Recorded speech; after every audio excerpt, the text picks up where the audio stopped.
Okay, if everybody please take their seats, and we will begin our council meeting.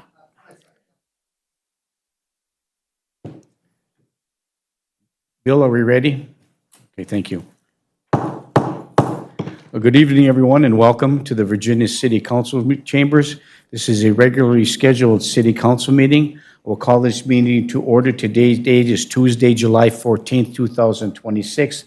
The time is 4 p.m. Pam, would you please take the roll call? Johnson. Here. Motley. Here. Paulson. Present. Beyondich. Present. Bachschneider. Here. Scalco. Here. Huffy. Here. Would everyone please stand and join me in the Pledge of Allegiance? I pledge allegiance to the flag of the United States of America and to the republic for which it stands, one nation, under God, indivisible, with liberty and justice for all.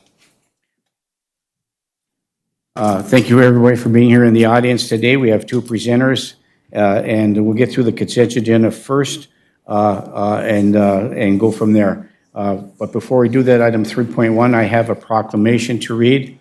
It's related to Catherine E. Caulfield. Whereas Catherine E. Caulfield, also known as Kathy, migrated to the Virginia, Minnesota 52 years ago and declared this her adopted home. And whereas Kathy has shared her many skills and talents in a wide variety of employment, school, community, church, entertainment, and volunteer activities for over 50 years for the benefit of the young and the old in our community. Whereas Kathy has further brightened the community with her smiling eyes, sense of humor, and willingness to reach out and offer love and support to those in need in Virginia and beyond. And whereas the City of Virginia community will return the love Kathy has given as a life well spent with a celebration of her life and contributions that she made at the Iron Trail Motors Event Center on Saturday, July 25th, 2026.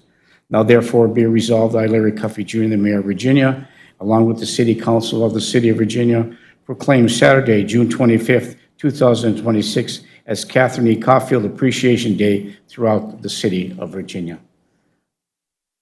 May you rest in peace, Catherine. Okay, we'll move to the item for the public forum. Is anybody in the audience that's not on the agenda to speak this evening would like to address the council? You're welcome to do so at this time. Seeing none, we'll move to item 5, the consent agenda. The following items will be enacted by one motion unless a councilor or a citizen of the City of Virginia requests that the item be considered separately. Item 5.1 is the approval correction of the minutes of the June 23rd, 2026 council meeting. Item 5.2 is approved pay estimate number 3 to Independence Heating and Cooling, LLC, for the steam converter project in the amount of $265,007.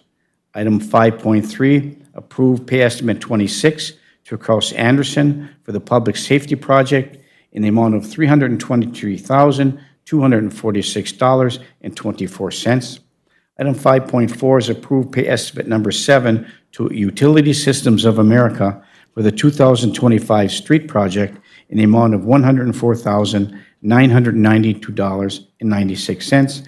Item 5.5 is approved the one-day temporary permit liquor license for the International Union of Electrical Local 49 to conduct a picnic in Alcott Park.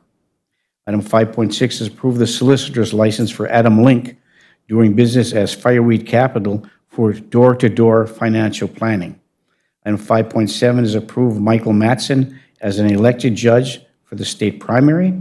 Item 5.8 is approved the Iron Range Half Marathon to take place on Saturday, August 15th, 2026, and consent use of the Mesaba Trail. Item 5.9, approve the closure of the 800 block of 5th Street South from 3:30 to 8 p.m. on Tuesday, August 4th, 2026 for a neighborhood national night out. Item 5.10, approve the payment to the IRRB Development Infrastructure Grant for Uptown Virginia in the amount of $165,692. And finally, 5.11, approve the transient merchant's license for Jenny Marquardt, doing business as The Grazing Table, LLC, contingent upon receiving the required paperwork. These are the consent agenda items before the council today, looking for council action. So moved. Councilor Motley moves to approve the consent agenda. Is there support? Is there support? Support. Support by Councilor Bachschnider. Further discussion? Councilor Paulson? Thank you. On item 5.6 on the solicitor's license, what is the requirement that the city has for solicitors? Do they have to wear identification badges, or we haven't done one of these for a while, so I just want to refresh and let the general public know that if they do have a knock on their door from anyone, what should they have if they have a solicitor's license? Pam? Thank you, Mayor. They will have the official license with them, and then, of course, some identification. That's what they will be doing. Thank you. Thank you, Mayor. Thank you. Moved and supported. Is there any further discussion? Hearing and seeing none, all those in favor signify by saying aye. Aye. Aye, opposed, motion carries. Item 6, appearances. Item 6.1, we have the honor today to have Mr. Bradley Peterson from the Coalition of Greater Minnesota Cities, the CGMC, and an update on the 2026 legislative session. Thank you for making the trip up from the Metro, Mr. Peterson. It's nice to see you once again. Thank you, Mayor and members. Again, my name is Bradley Peterson. I'm with the firm of Flaherty and Hood in St. Paul, and we do the legislative advocacy and organizational management for the Coalition of Greater Minnesota Cities. So it's my great honor to be here. It's been a couple of years since I've been up here. It was fun to note all of the changes as I came into town. As you know, we do try to get out and visit as many of our communities as we can in between legislative sessions and touch base so you can see our faces and know what we're doing on your behalf, and then we get to hear from you about concerns of yours. So just a quick reminder on who CGMC, the Coalition of Greater Minnesota Cities, is. We represent about 110 cities outside of the 7-county metro area working on issues specifically focused on helping greater Minnesota communities thrive. So issues like local government aid and property taxes, economic development, transportation, EMS, housing, environmental regulatory and funding issues, annexation and land use, you name it. We do quite a bit with our scrappy little crew. And so, like I said, wanted to just give you a little bit of update on the legislative session and a little bit of a look ahead here. As you know, this was the second year of the biennium, so it was the non-budget year. And luckily, the state budget situation was good enough that they didn't have to make any major adjustments to the budget. As you know also, the legislature continues to be very, very closely divided with 67 Republicans and 67 Democrats in the House, exactly tied, and a DFL majority of 1 seat in the Senate. And so everything that happened last year with the state budget and that happened this year with the bonding bill and other issues had to be a negotiation with the Senate, both House caucuses, and the governor's office. And as we went into this session, because they had done the budget last year, and because of the tied nature of the House, really low expectations, frankly, for what was going to be accomplished. On our end, we really had 4 things that we were hoping for. 1, to protect local government aid. 2, to pass a bonding bill that invested in water and wastewater infrastructure, economic development, and other projects around the state. 3, an investment in the state's lead service line replacement program, which was started in 2023. And then 4, to resist the housing zoning preemption that the legislature's been talking about over the last several years. And so I'll talk about each one of those sort of in turn. Just a little bit of scene setting. Like I said, the budget was better this year, and so unlike last year, where there was a discussion about cutting local government aid, there was a proposal from the Senate tax chair to cut $20 million out of the program, which we strongly stood back against, and ultimately did not happen, thankfully. So we were very watchful this session. There was really no talk about LGA cutting it or increasing it, so it's still at the same level, $644 million a year into the program. And so your LGA will be ballparkish in the same realm. Obviously, we'd all like it to see it going up, but at least it's not going backwards for this year. And so really then for us, bonding became kind of one of the key things. It is an even-numbered year, which is when the legislature traditionally does a bonding bill. As you know, last year they did a $700 million bonding bill that invested a lot of money in water and wastewater infrastructure projects. The governor came out with his bonding proposal this year, again, heavy on state assets, heavy on these state programs that fund things like water and wastewater. Capital security was one of the issues that got a lot of attention in his bill, et cetera. And then the legislature took their turn, and as you know, the committees had been traveling to states, looking at projects, having a lot of hearings. They really did a lot to roll up their sleeves and ultimately pass a bonding bill that was $1.24 billion. So first off, good news, a big bonding bill. Secondly, I think the thing that really surprised me was the fact that because you need 3/5 majority of each, the House and Senate, to pass a bonding bill, you need Republicans and Democrats to work together to get these things done.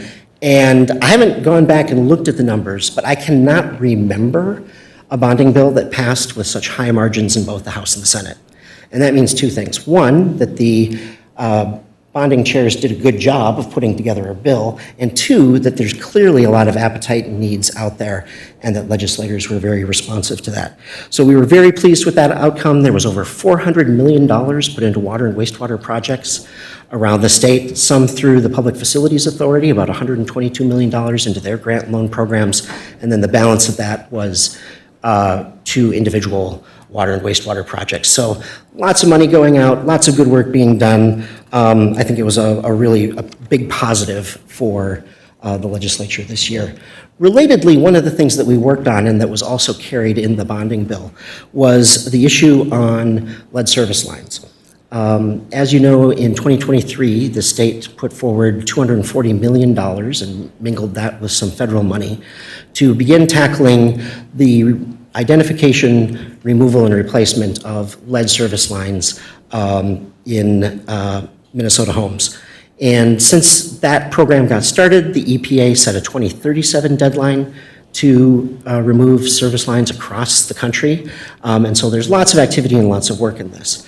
That $240 million that was originally put forward by the legislature in 2023 kind of gets us through this year, 2026. And so we knew that in order to have a successful construction season in 27, we would need more resources. And so working with a coalition of the building trades, a couple of environmental groups, and CGMC, we advocated for $250 million, which I know is a lot of money, for lead service line replacement, sort of mirroring that $240 million from a couple of years ago.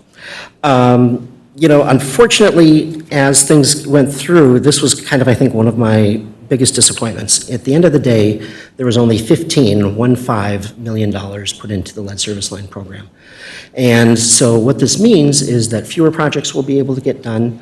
It may mean that contractors and laborers will chase work in other states where they have funds to do this work. And it really, I think, kind of puts the 2027 construction season a little bit in peril in terms of getting projects into the pipeline, so to speak, and then acted on. So that's something that we're going to continue to work on. But I think one of the conclusions that us and our partners had during that process was that we might need to find a alternate designated standalone funding source that is aside from the bonding bill or the general fund, and that is still being kind of figured out by all of the partners. So stay tuned on that. Finally, I want to talk a little bit about the housing and zoning issue. As you know, over the last couple of years, there have been efforts at the legislature on the part of some to do a lot to restrict your ability to do zoning and housing development in the way in which you would want to do it. There have been various proposals, and they kind of are all the same proposal, but with different elements mixed and matched and put together in different ways. But the basics are some level of upzoning in single-family zones, so say from 1 unit to allow 4, upzoning of commercial or of multifamily and commercial areas, parking restrictions, lot size restrictions, all sorts of preemptive ideas that would constrain your ability to do what you need to do. And so I think the point that we made at the legislature and have been making is, one, a lot of our cities are already doing these things. They're doing it in their own way. They're doing it with their own constituents. They're doing it through their own planning processes. And so we don't necessarily need St. Paul to dictate how these things should happen. Two, I think we're very skeptical that, at least in greater Minnesota, a lot of these strategies are going to actually lead to more and cheaper housing. I think if communities want to take them on and they think they can make it work, absolutely, that's great. But when you look at housing, I think the challenges are just the financing overall, the high cost of labor, the high cost of material, tariffs have not helped, obviously, the high cost of infrastructure. Obviously, in greater Minnesota, we've got much more land, and so can find places to build homes. But there are these other challenges, including, and not insignificantly, just the developers and contractors and laborers to actually do the work. Those tend to be, I think, the things that we hear from our cities more so than the zoning challenges. And so CGMC, the Metro Cities Organization, and the Municipal Legislative Commission, which is the rich suburbs, all work together to defeat the legislation that had been carried this year. And so we defeated it in committee in the House, which is very rare, and it never got a hearing in the Senate. And so our guess is that these things will be coming back. The advocates on the other side are very motivated. And so I think there will be continued discussion about these issues here going forward. So looking ahead, we've got all eyes on the election. We've got an open seat for governor. We've got all 201 seats in the legislature are up for election. There is a large number of legislators who are retiring, including many with a lot of tenure and a lot of seniority and a lot of knowledge. And so there's going to be lots of new faces at the legislature. Don't know who's going to be in charge, but I think it'll be close either way. And so in the meantime, we're spending our time engaging with candidates for the legislature and governor. We are putting together, and hopefully we'll have ready by next week or the week after, a candidate packet that we put together every 2 years that talks about CGMC's issues. LGA, why is it important? How does it work? How does the formula work? Why do we have it? The PFA, how does that work? How does the funding work? How are housing and childcare challenges different in greater Minnesota than they might be in the metro? The EMS challenges in greater Minnesota. We talk about all of these things. It's always been a very well-received material, and it's presented in a very nonpartisan way. Just here are the facts, here are the issues, and we send it to every legislative candidate, whether they're running in greater Minnesota or the metro or the moon.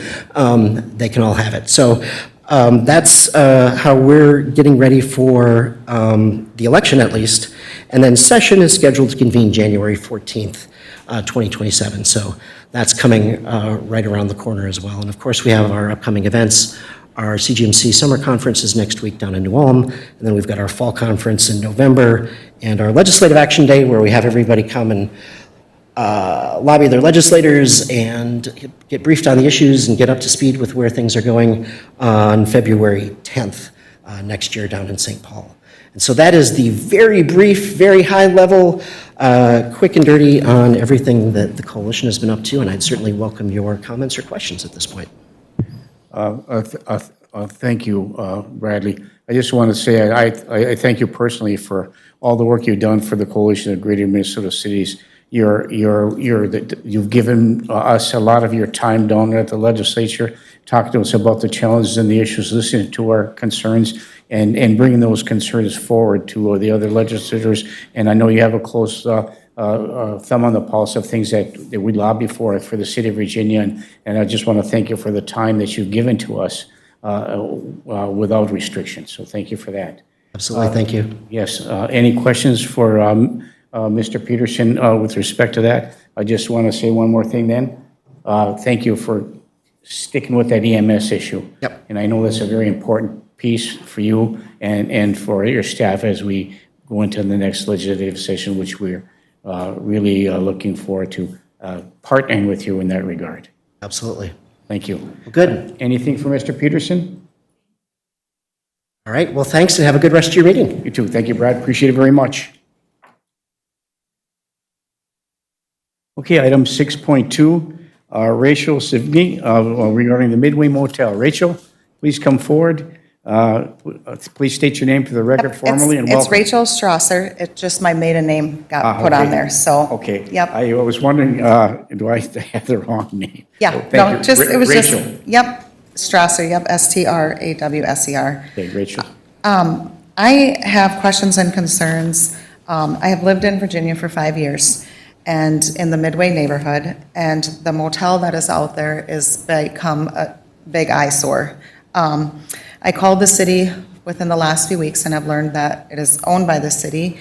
And so my question is, what can we do about it? Is it a commercial zone? Is it residential? One, a few of the main concerns, and some of this is different neighbors and whatnot have come to me, so I'll be presenting on their behalf too. But when we look at the different blight laws with the city of Virginia, I'm just wondering, looking at property maintenance and preservation code, a vacant building ordinance, are we protecting public health, safety, and neighborhood values?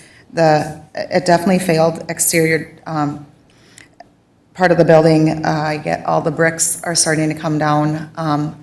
Like I said, about a week ago, I called and was able to at least have somebody from Public Works come out, and there were 2 to 3 doors on the front of the building that were all kicked in, which allows people to come in and out of those. About a week ago, it was just mowed. It hadn't been mowed the whole entire summer prior to that. The second part I also just noticed within the last week is the back of the motel that faces a residential property.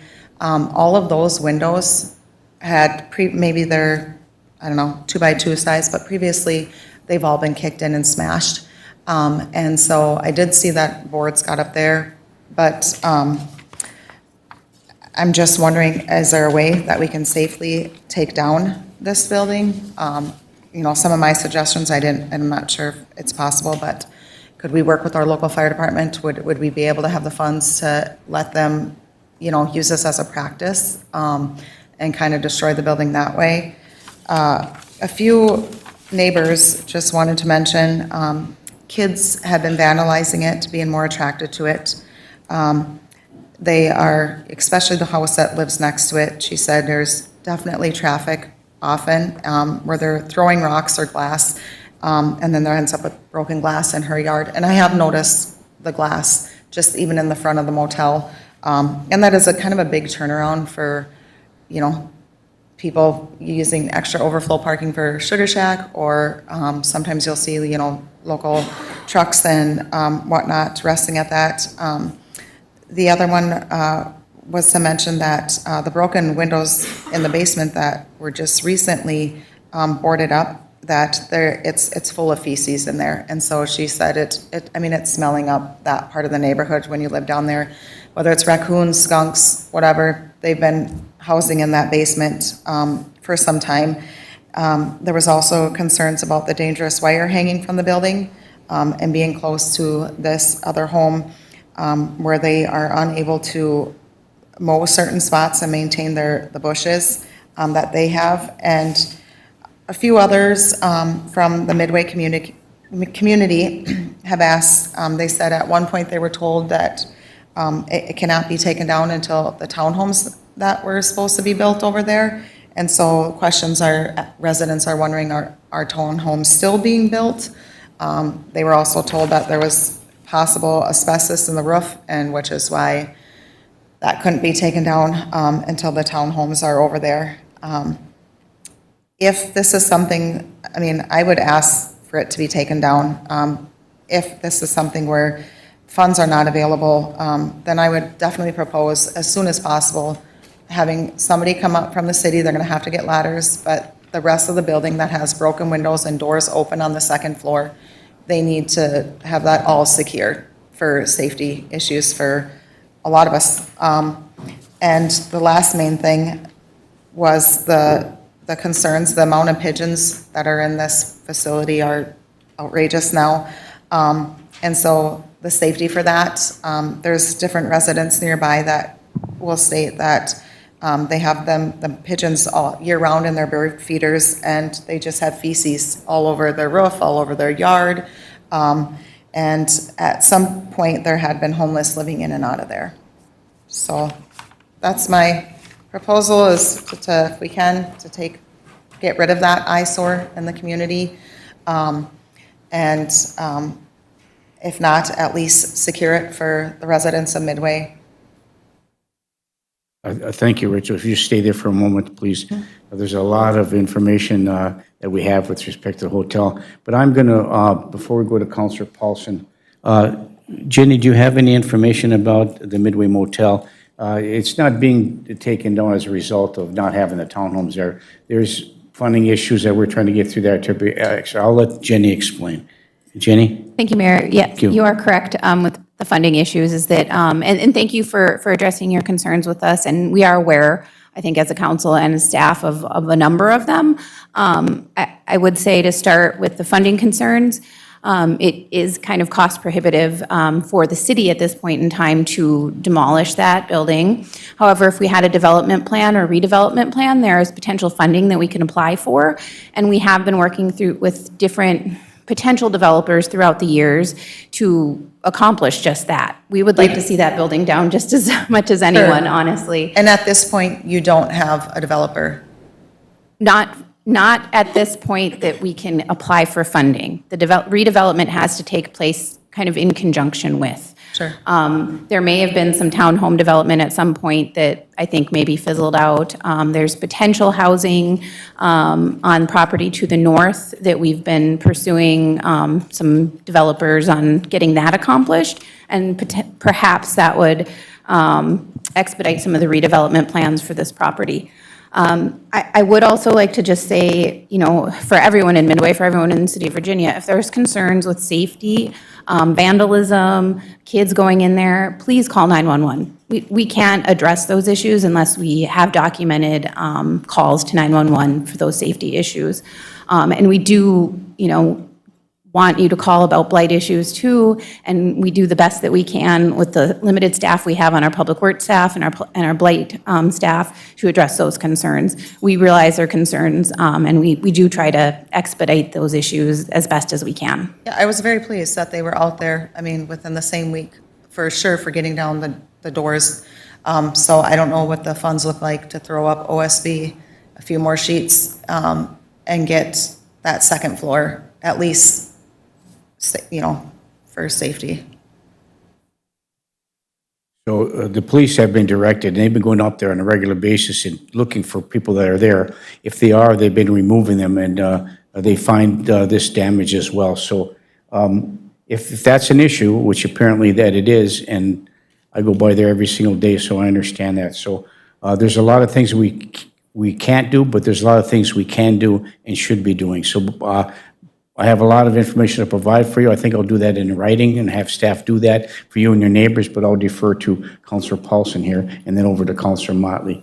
Councilor Paulson. Thank you. Thank you, Rachel, for coming forward and perfectly describing what's going on with that situation. And I've been on here long enough to kind of remember some of the challenges and the barriers. A lot of that was the funding, because the IRRB would not give us matching funds unless we had a redevelopment plan. And as Jenny was stating, the townhomes or the apartment, the complex there, that's privately owned by another entity. So the Midway Motel property that the city owns, we haven't entertained anybody on that site for a while. However, the gentleman that owns the Quality Inn had spoken to, I believe, Britt and Jenny about maybe some potential movement there, but I don't know if there's been response from staff moving forward with that in that direction. But I feel at this point, Mayor, what I'd like to explore is this is now a public safety issue. It is no longer just an eyesore in a vacant building. This is being, when we have animal infestation, it is now a public safety issue. I know we also have the 3rd Street that we're dealing with, but we don't own that property. I mean, we do, okay. So I guess what I'd like to see is, did we get an estimate at some point in time to do the demo on that? I believe we did. We did, but it's been maybe been at least probably longer than that. It's quite a while. We should probably get some. Do you new ones. recall? 75,000 is about. Yeah, so the 75,000, so I would say like in our budget planning process for 2027, or we can see what we have left over. I would like to go out for a request for RFPs, I guess, to do some demo, or if our city staff can do it, then it would just be tipping fees, but I don't know what the asbestos-related issues might be in there. But at this point, this has gone on way too long. And it's zoned commercial? It is zoned, is it commercial? A commercial, yeah, that one piece of Midway Drive. It's considered an extension of Midway Drive. And, we may or may not be able to get any funds from the IRRB at this point in time, but to attract development, I feel like we probably should clean that up sooner before later. And now my concern is that it's a public safety problem and an issue rather than just an eyesore on the highway. So I'll let anyone else comment, but after that, I'll probably make a motion to seek some quotes for the demolition of that site. Okay, thank you. Just for one moment, I want to make sure that I spoke accurately. Jenny, is the Midway Motel zoned industrial or commercial? No, Mayor, this Thank you. particular property is residential. That's residential, that property is? Correct. It's residential. Okay, thank you. I apologize for the misinformation. Councilor Motley? I want to thank you, Counselor Paulson, for your future motion that I will be supporting. Rachel, thank you for coming to City Hall tonight. I appreciate when we have taxpayers that come and speak up on behalf of yourself or other residents. I am one of them that also lives in Midway. I have been there longer than you, 2010, and watched the Midway Motel continue to be a complete eyesore. I do reach out to city staff from time to time in regards to people coming and going in there. The most recent, I think, was I emailed Brett about, I think I talked to a camper that decided to start camping in the parking lot, and we don't allow that, thankfully. But I brought this up when I got on the council in 2023 because this was a big concern for me as a Midway resident. And fast forward a few years later, here we are. So welcome to city government.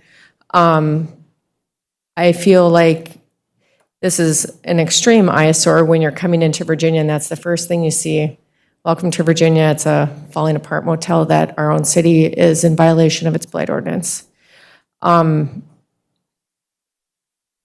With the amount of money that our tax base pays for services provided in the city, I find it frustrating that this hasn't come down long before. And I thought we talked about this in 2023, about us taking that down, and I thought it was with city staff, but I could totally be wrong, so I'm not taking that to the grave. But I want to see it come down also. By all means, it is a safety concern. It's definitely a problem, and I look forward to supporting your future motion, Councilor Paulson. Rachel, thank you for coming, and I'll echo this.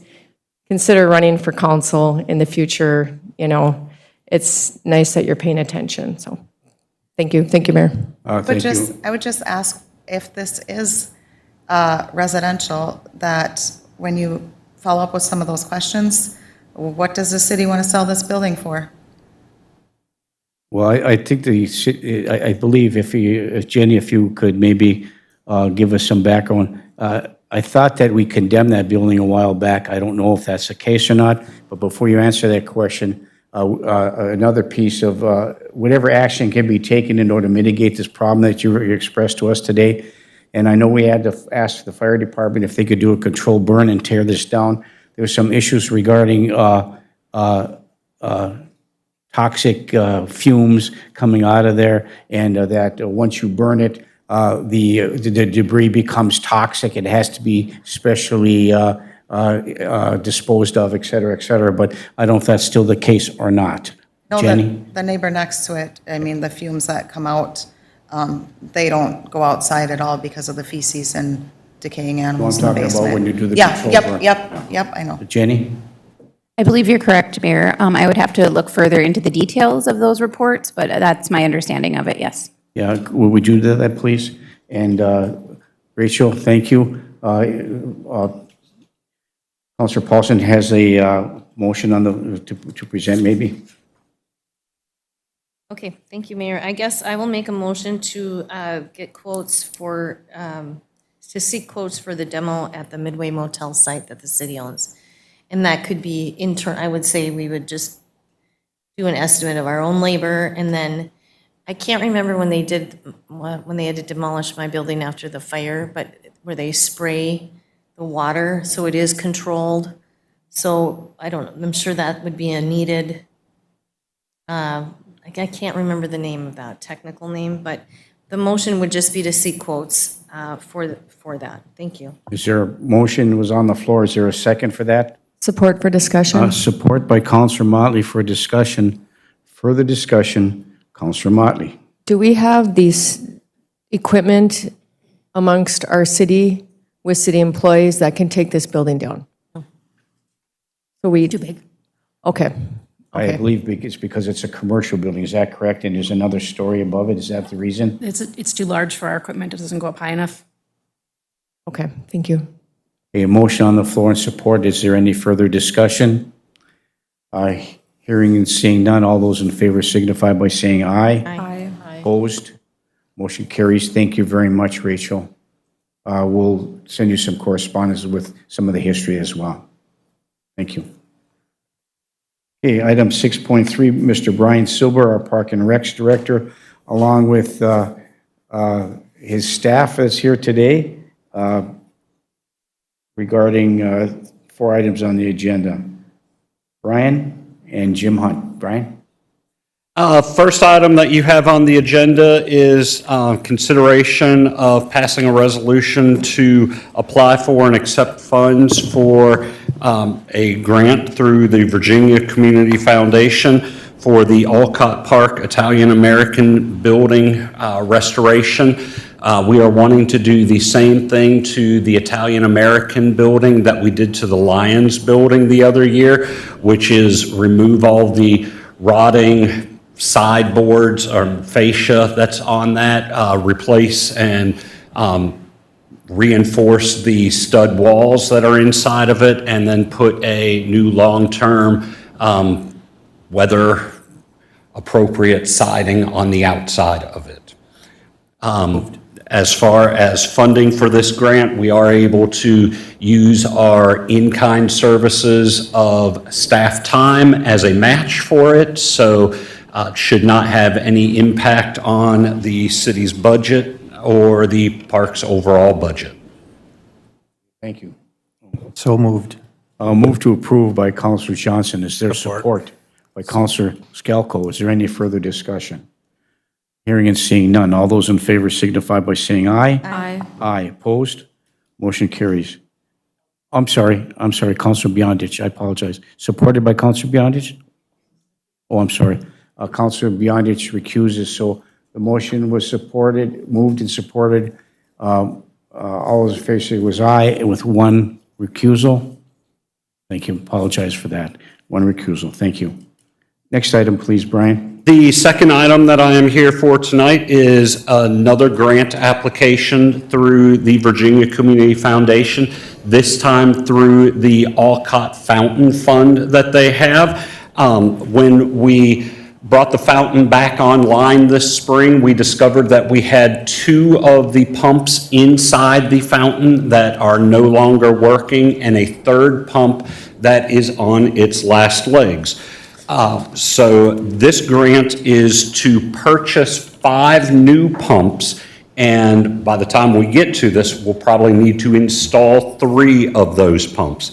We would then have 2 of the remaining pumps that we would keep on the shelf for in the future when pumps go bad. And this grant has the match. We would not have any city time or staff time involved in it. So the match that we would need for this, the Olcott Park Brew Fest has generously stepped up to offer to fund all of the match that is needed for this project. Since their whole reason for existence is to fund projects in the park and they originally started with the fountain as their main project. They thought this would be a perfect opportunity for them to continue making sure that the fountain is a showpiece in Olcott Park. They also would like us to give to them the 3 pumps once we remove them so that they can see if they can get them rebuilt at their cost and then give them back to us so that we then have 5 pumps sitting in storage ready to go in the event that any more pumps do go out. When the pumps went out, I did call the manufacturer or the installer that did all the work on these pumps, and they informed me that these pumps typically have a 5-year life expectancy. And the Olcott Park fountain was restored has been operating for 7, going on 8 years now. So we're getting to that point, unfortunately, that we're going to need to be looking at replacing these pumps. Thankfully, that is why, or one of the reasons why the Virginia Community Foundation established the fountain maintenance fund for us so that we can continue to apply for this grant through them to not negatively impact the city's budget when it comes to maintaining the fountain and keep it a beautiful place in our park system. Okay, item 6.3B, adopt a resolution to apply for and accept funds from the Virginia Community Foundation, Olcott Park Maintenance Fund for repairs to the Olcott Park fountain. So moved. Moved to approve by Counselor Johnson. Is there support? Support. Support by Counselor Scalco. Further discussion? Hearing and seeing none. All those in favor signify by saying aye. Aye. Aye. Opposed? Thank you. One recusal. That motion passes. Thank you. Item C, the next one. The next item is, for the past 4 going on 5 years, we have had the citizens of Virginia and the surrounding communities requesting that the Iron Trail Motors Event Center's fitness facility become a Silver Sneaker certified facility. That is a program where those on Medicare and Medicaid select plans can receive free memberships to the facility. We are in turn reimbursed per visit for them up to a certain cap. We've always been told no, but Jim Hunt has taken the charge of that here this year and actually got a response from them. So I'm going to turn over to Jim Hunt for any questions because he's been dealing with them for the past several months, and they are ready to move forward with us becoming a Silver Sneaker site. Well, Jim, you're welcome to give us a presentation, and Hello, looking everyone. for the motion. Jim? Hi, everyone. Thank you. Good afternoon. So, as Brian mentioned, Silver Sneakers, I think most of us have talked about them very possibly in these chambers, but Silver Sneakers' parent company, Tivity Insurance, has finally reached out to us and wants to bring us on as a membership program with them. The one downside risk is we don't exactly know how many senior citizens over 65 years of age are within our 180 memberships. We might, yes, sir. I'm one. You're one. Jerry might be another one. Yes, that's right. Yeah. Thank you. So there may be a little bit of downside in this first year if we have a lot of older people that convert over to Silver Sneakers, but really the upside is receiving their $3 per visit monthly activity. And it's up to $24 per member, and we do have to do a little administration work within the building, which is fine enough. No outlay of capital, doesn't change our budget numbers. Hopefully the revenues increase is the goal. So that's our ask. Okay, thank you. So the item 6.3C is a review and approve the entering into an agreement with Tivity Health Partners to designate the Iron Trail Motors Event Center Fitness Room as a Silver Sneakers prime location. I would move the designation and contract. Counselor Johnson moves to approve. Is there support? Is there support? Support for discussion. Support by Counselor Bachschnider for further discussion. Further discussion. Counselor Bachschnider. Thank you, Mayor. Thank you, Jim and Brian, for putting this together. I had fun reading the proposal last night. The one thing I did note is it was subject to city attorney review. So Brian, I'm wondering if you had the chance to review it and what your thoughts are. Mayor, if I may. Yes, Brian? I have taken a look at it. I don't think there's any substantial risk to the city. I mean, it could affect membership numbers and the revenue, but as far as legal risk, I don't see that there's a great deal of legal risk. Great, thank you. Okay, thank you. It has been moved and supported. Is there any further discussion? Hearing and seeing none, all those in favor signify by saying aye. Aye. Aye, opposed? Motion carries. I just want to say thank you, whoever marketed that, all the new, on the windows of the fitness center, around the walking track, you got all the, from the Tourism Bureau with the barcode on there, or. QR code. Yeah, it's amazing. I mean, it keeps, enclosed the fitness center, but it adds a lot of advertising opportunities for people to come and visit the Ontario Motor Center to utilize the Tourism Bureau, all the activities that we have around our city. So thank you for that. I don't know whose idea that was, but it was a good one. That was all of our idea, yeah. If anybody's got a chance to see that, there's 5 different panels up there with 5 different destinations. You can QR code around the Iron Range, ties into Iron Range Tourism Bureau to help with all of that with our participation. And so it does keep people from looking in. It Sometimes, does. even though they make a concerted effort to see who's in there working out, they can see the heads moving in there. But no, I'll seriously, it's really a good addition to the Iron Trail Moise Event Center, so thank you. Thank you. Thanks, everyone. Hey, thank you. You have something else? Yep, and you're not done with me yet. 6.3D, review the request to modify the lease between the City of Virginia and the Copper Nickel Restaurant for the Golf Course Restaurant. Mr. Silber.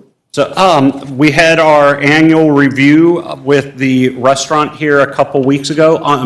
Unfortunately, I was not able to be present at that meeting because we were dealing with a few trees that were down after our first big windstorm that we had. So this was at the personnel meeting. So I'm going to defer a lot of those questions to Mr. Lindsay here. If you guys have questions, I will let you know from a Park and Rec standpoint, we have no opposition to the restaurant closing. We can easily put in place a plan to check on the building and ensure that the building is safe and secured throughout the winter months when they are not open, and be on the lookout for anything negative that may be happening up there throughout the time that the golf course is closed. So I have one question. I'm sure the customer will have a couple, just how it affects things. But they want to close from the end of the golf season to a couple weeks prior to the opening of the golf season. Is that correct? Yes. And so there's going to be a modification to the lease and what they pay, and it's in our packet. The second question is that what happens during the winter time in December, in January, and in February, when are they going to have the authorization under this contract? This is for the public's information, to have Christmas parties and book those kind of things, or is that not? That's not going to be a part of that at all. So the restaurant will be completely closed based on the information that's in the packet. Is that correct? That is my understanding. Very good. Thank you. I just want to make sure everybody knows. Okay. Any questions, comments? Councilor Bachschneider? Thank you, Mayor. And I did have the opportunity to read through this as well. I do think that the owners of the Copper Nickel make some good points with ensuring that the city fulfills their maintenance obligations under the existing contract. And I do really want to see the restaurant succeed. And I do think it's a really important asset, but I don't necessarily support closing full-time over the winter months. I do think that at least a discussion on a shorter menu, shorter operating hours, as well as, being able to book for private events is at least worth a discussion. And if there was a discussion on that, I did not necessarily see that in this packet, so I'd be curious on what that looked like. But I do want to make sure that what we end up deciding aligns both with the city's goals as well as ensuring the restaurant's success. Thank you. Okay, thank you. And I know we looked at these before. The citizens were asking for another restaurant that there was full service in that regard.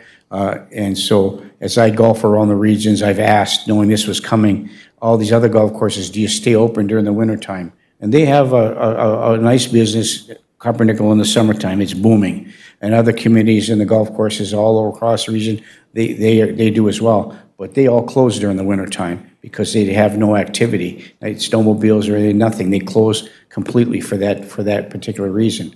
And I think their bottom line shows in the last couple of years they've been difficult to make ends meet as a result of that. So that being said, there's other issues as well. But we'll first go to Councilor Paulson, who'll add on first, and then over to Councilor Johnson. Councilor Paulson. Thank you. So I just have a couple questions.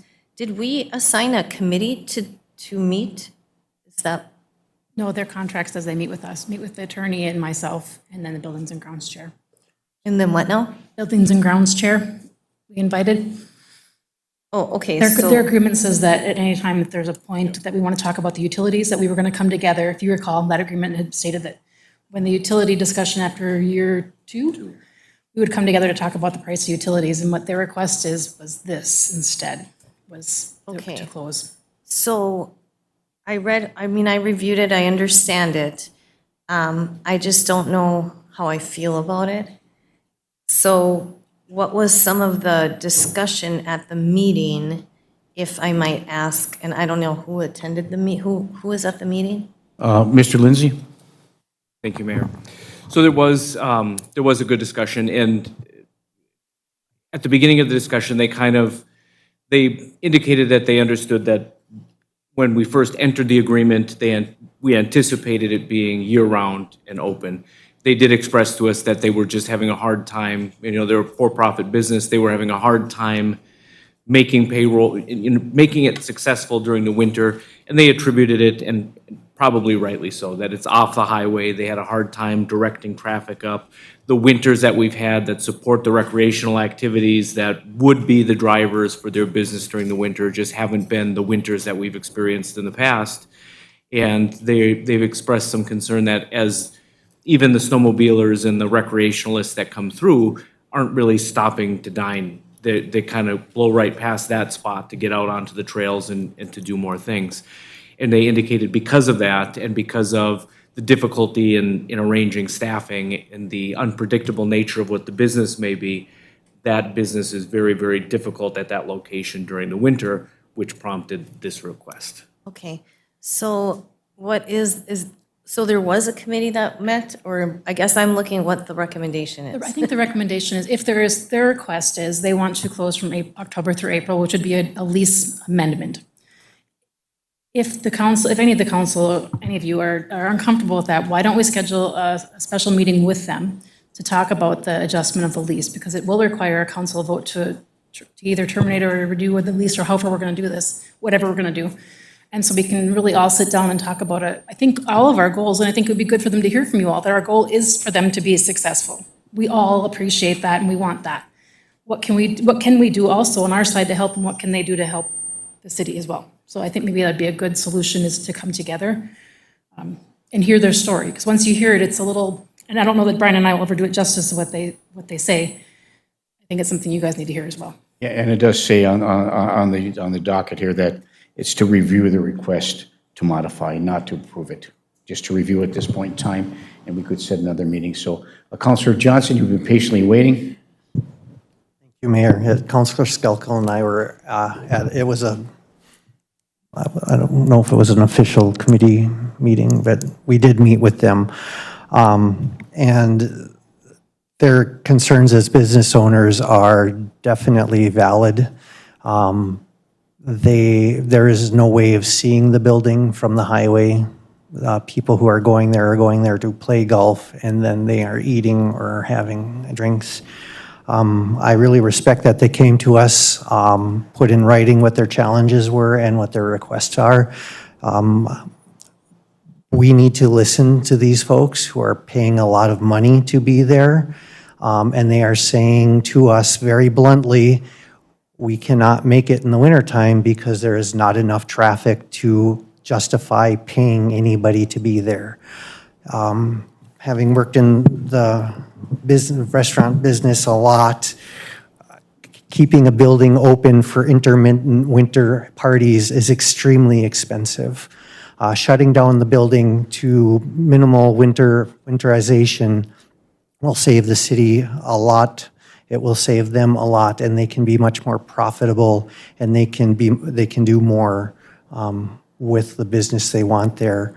This has zero to do with their specific business, but everything to do with a economy that is based in weather, and an economy that needs to have several inches or several feet of snow for snowmobilers or skiers or cross-countryers to be coming here for that and finding them. It's not a place you stop at. You can't see it from the highway. You have to know it exists, and you have to know it's there. That is why it is successful in the summer, because people are going there to golf and eating.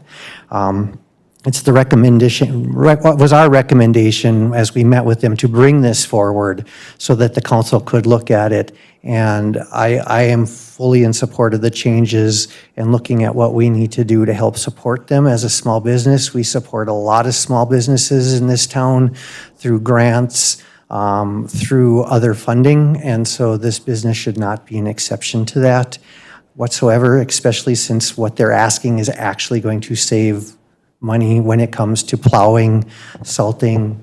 It gives us opportunity in the early fall and early spring to do maintenance on the building when it is not time sensitive, when it can be done appropriately, when it fits our schedule and not around meals and that kind of stuff. So I'd like to see us move forward with the changes to this lease as it is. I believe it is in good faith that we want to continue to support them. Thank you. Thank you. And on the snowmobile trails and on the UTV trails that have been going on, they've got signs all over the place. They just don't get the business coming in here. Councilor Skelko, did you have something as well? Just adding on, I support 100% what Steve said here on this one, and the right thing for us to do is to listen to them and to give them that time. They aren't going to survive if we don't, and their lease is only 1 year, and after that, I don't think they would come back. So I think this is a good step. This is a time where we can give them time to do it, and as a city, it was eye-opening. I won't lie, to hear some of the requests that they had, even from state inspectors that haven't been addressed from the city, was eye-opening. So we need to do better. We definitely need to step up our game on that and find a way, and this is a solution to fixing them and to making them happy and giving them a fighting chance to succeed at that location. So just my thoughts. I will 100% support closing that for the winter months for them. Okay. Councilor Motley? I guess this is all new information, what I just heard from you and Councilor Johnson, so that's probably a topic for more discussion. What would be the loss, and I understand from the little bit I know, the difficulties I'm sure that the restaurant has in the winter and, well, I guess the winter. I'm a snowmobiler. I drive right by there to get out of Virginia, and I drive right back to get back into Virginia every single time I go out, and I very rarely stop there, but also it's usually, the hours aren't maybe the most accommodating for that, but what would be the loss? I'm just curious, Megan, what's the loss of the city and maybe agreeing to something like this in the future? Yeah, it's difficult to quantify. It's a $22,000, about a $22,000 difference in revenue. So it would be $22,000 less in revenue. Every year we have a loss in the restaurant. We have depreciation, which is non-cash. The utilities is our biggest cost driver there. So it's kind of hard to quantify because I feel like at the same time, if we're closed during the winter, we're going to not see as high of utilities. So definitely there's the $22,000 less in revenue we'll get, but I feel not the same amount in a reduced utilities, but there will also be reduced utilities there. Okay, thank you, Megan. And then I know we've had discussions since I've been on here since '23. I think we've never made money on that building, but when can we sell the building? We're still under the MPCA restriction or EPA restriction at the moment. We're getting close. We're hoping in the next couple of years we'll be able to sell property up there again. Okay, so we're still with it for now. Okay. All right, thank you. Thank you, Mayor. Yes, thank you, Counselor Motley. So this is, remember, we're just reviewing this, and might be prudent for us to have some additional discussion as moving forward. Counselor Beyondich. Thank you, and I would welcome further conversation. We do go up there and eat, and we have talked about things, and I know a while ago I had asked of the city if the menu could be changed to accommodate a menu for children or teens, and it wanted to remain a supper club atmosphere. So that was one of my questions a while ago, was to modify the menu slightly so it would cost-wise for teens and others to stop in and eat. But I know the challenges of people not going there, and we see the consequences of people not supporting a business, they close. So I totally understand what's going on.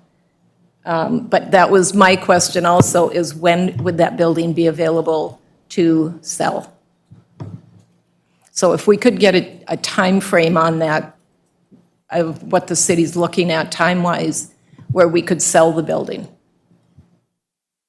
And it's, Britt?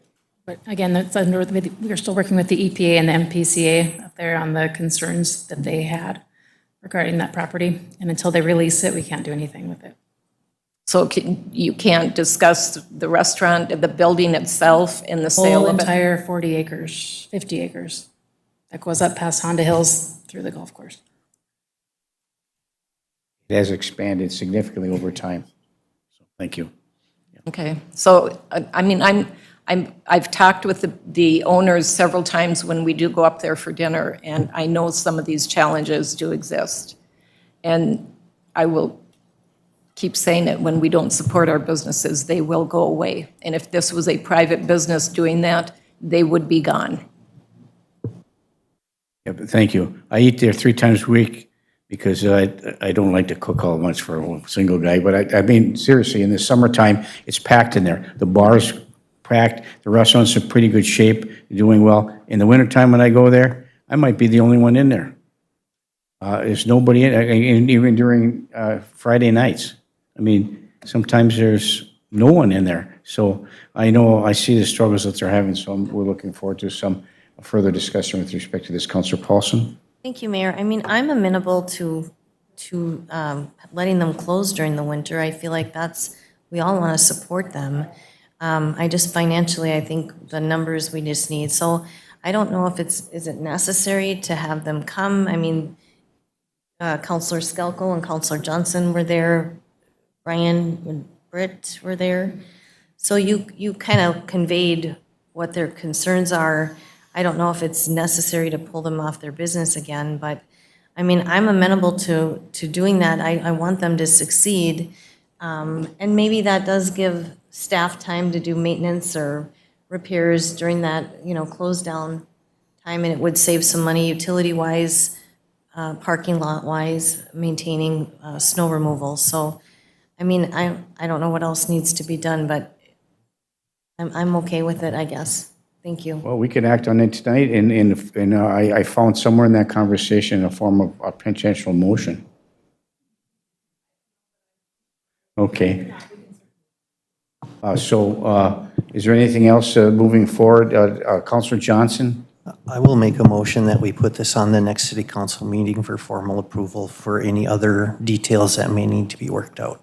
Thank you. Councilor Johnson moves to move this to the next committee. I support. Next council meeting, supported by Councilor Skelko. Further discussion, Mr. Lindsay? Thank you, Mayor. Perhaps the way that we could approach it is we could take the document that they provided us, we could prepare a lease addendum and bring it back to the next council meeting to approve or not approve that addendum. I would amend my motion accordingly. Okay, thank you. And support as well? Thank you. Okay, moved and supported to move this to the next council meeting. Is there any further discussion? Councilor Bachschneider? Thank you, Mayor. I definitely understand where both the city and the restaurant is coming from. I just I would prefer to at least have, I serve on Buildings and Grounds Committee, and I wasn't at that meeting. I'm not sure why I didn't get any meeting notice on that. But I would prefer to at least have a conversation with the restaurant owners to see, and I really appreciate the memo they wrote. I mean, it was a really, really nice memo. I thought their concerns were outlined nicely. And even just concerns and communication, very much saying we don't expect you to say yes to every one of our requests. We just want an answer back. So I still think that I would prefer to have a conversation of what could a, very reduced menu and reduced hours look like in the winter. Because, I mean, that was important to the city at the time of drafting this contract. Thank you. So if this is, thank you, Councilor Boxer. So if this is a lease discussion, is this something that gets discussed in closed session moving forward, or this just stays open with respect to the modification of this lease? How does that work? Mr. Lindsay? It could go to closed session to consider the specific amendments. Okay, so at the next council meeting, we could make a decision on how we want to proceed in that regard.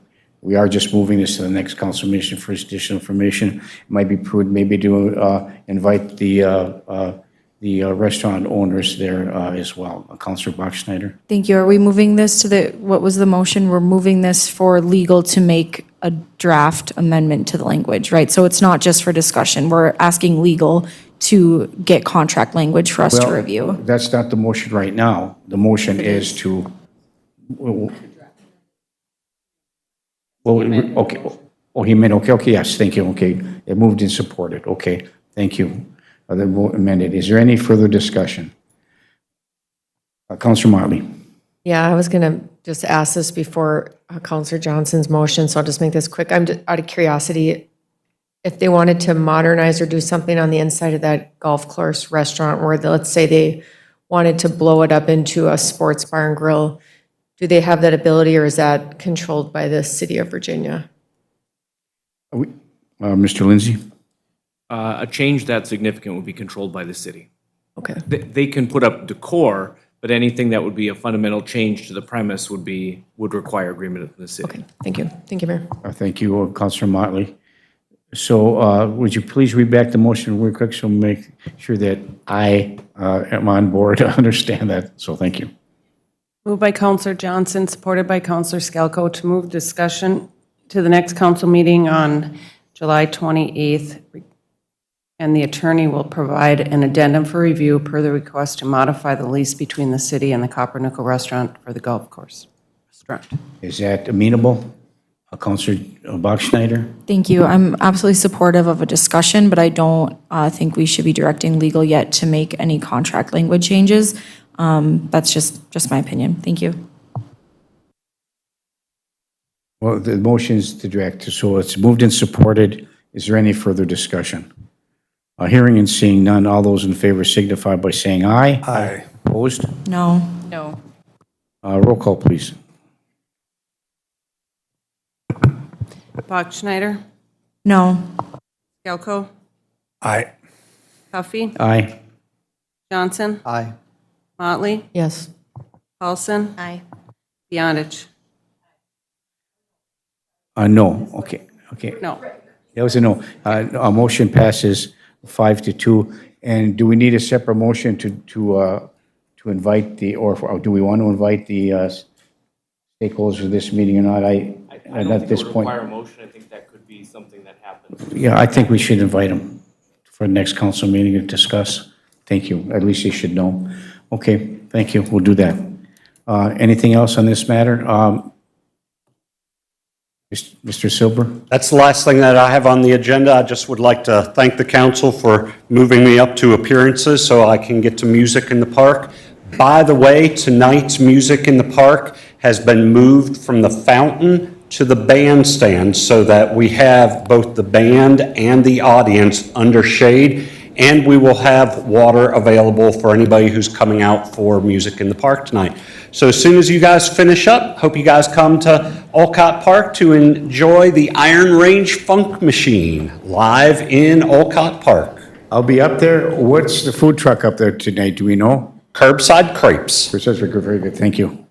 All right. Okay, let's move to item number 7. I'm sorry, is that? Okay. Oh, me too.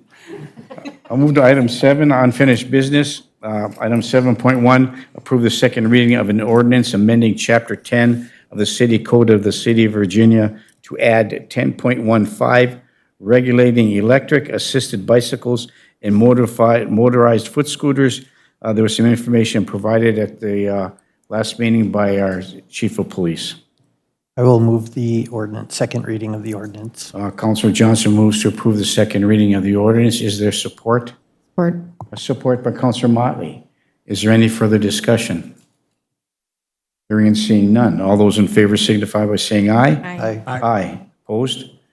Motion carries. Item 7.2, approve the second reading of an ordinance amending Chapter 10 of the City Code of the City of Virginia entitled Public Protection, Crimes and Offenses Regarding Free Roaming Cats and Animal Feeding Practices.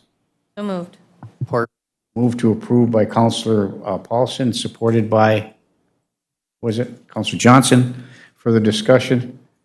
Living on North Side, I think that this ordinance is going to have to be disseminated to a few of the residents up there who insist on being able to feed the pigeons and have a bird feeder on the ground, et cetera, et cetera. After a number of conversations pleading with them to abide by the ordinance, they choose not to do so, so this will help facilitate that as well. So, Councilor Bachschneider. Thank you. I won't be supporting this ordinance. I think that there's too much vague language around what we can and can't do with cats. I think we need to be a little bit more strict. Thank you. Okay, thank you. It could always be amended to be even more strict. I concur. Moved and supported. Is there any further discussion? Hearing and seeing none. All those in favor signify by saying aye. Aye. Aye. Opposed? No. Roll call, please, Pam. Skelko, Aye. Coffee, Aye. Johnson, Aye. Motley, Yes. Paulson, Aye. Yondich, Aye. Bachschneider. No. Motion passes 6-1. Thank you. Item number 7.3, approve the second reading, amending Chapter 2, Section 2.07 of the City Code of the City of Virginia entitled Salaries of Mayors and Council Members. So moved. Move to approve by Councilor Paulson, supported by Support. Councilor Motley. Is there any further discussion? Councilor Motley, and then over to Councilor Bachschneider. Councilor Motley. Just for the public's edification, Britt or Megan, could you say what a counselor makes with this change and what the mayor makes with this change? Thank you. I believe, and correct me if I'm wrong, Pam, because I'm shooting from the hip here, $300 per month for the counselor, as well as a $200 meeting fee or per diem. So $500 a month for the counselor then. No, I think this is in Or is it just that, this is just the $300? straight $700 for mayor and $500 for council. Is that correct? Pam? What is So the current pay is 300 and then the 200 for the committee of the whole. Yes. So that's 500 for the council and then the mayor's 500 and 200 for the committee of the whole, so 700. I just wanted That's the what- public to know how much money you make being a counselor. Thank you. Because there's some misinformation on the Book of Faces. And there is the $35 extra for meetings, It's removed. which will be removed in the ordinance, correct? So, again, we're amending the ordinance, and so if am I stating this correctly? It's a straight $700 a month for mayor and $500 a month for council. Is that correct? Right, does not take effect till January, correct, but that's the change. Okay. It has been moved and supported, has it already? Further discussion, Councilor Paulson, then over to Councilor Bachschneider. Thank you. I just wanted to also clarify one other point further, that this is not an increase. It is the exact same. It's just a differentiation of how the mayor and the council was getting paid, or were getting paid with the committee of the whole being temporarily changed at this point in time. So, and then we actually removed the extra pay for additional meetings of the $35. So in fact, we are decreasing the pay of the council and the mayor. So I wanted that to be clarified. Thank you. Thank you. Moved and supported. Is there any further discussion? Hearing and seeing none, all those in favor signify by saying aye. Aye. Aye, opposed? No. Roll call, please, Pam. Cuffey, Aye. Johnson, No. Motley, Yes. Paulson, Aye. Beyondich, Aye. Bachschnider, Aye. Skelko. Aye. A motion passes 6-1. Thank you.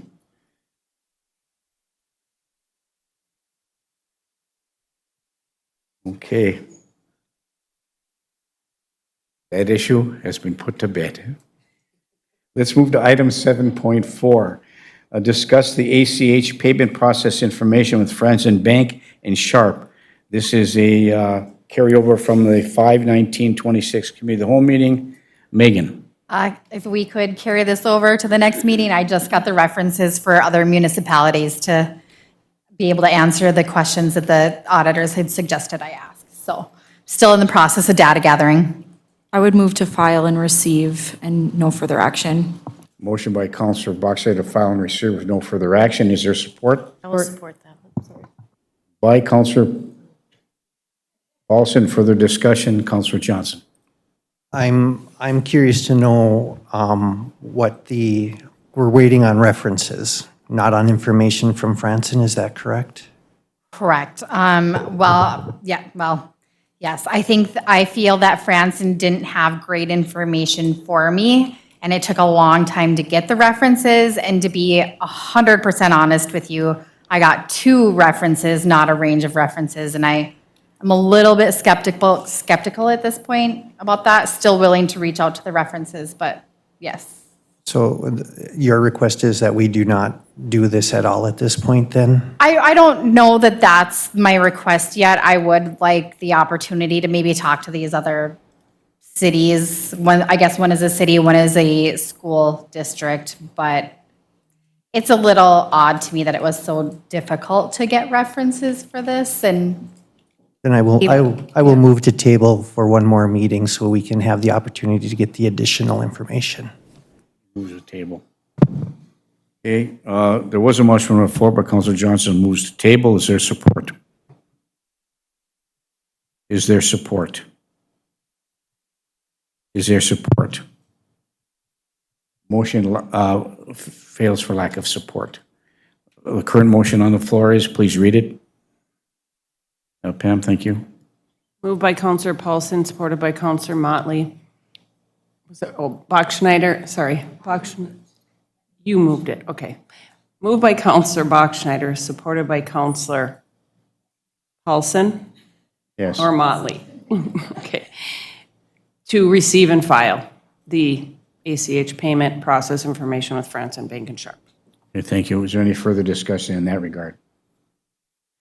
Hearing and seeing none, all those in favor signify by saying aye. Aye. Opposed? No. Roll call, please, Pam. Johnson? No. Motley? Yes. Paulson? Aye. Beyondich? Bachschnider? Aye. Skelko? Aye. Puffy? Aye. Okay, thank you. 6-1.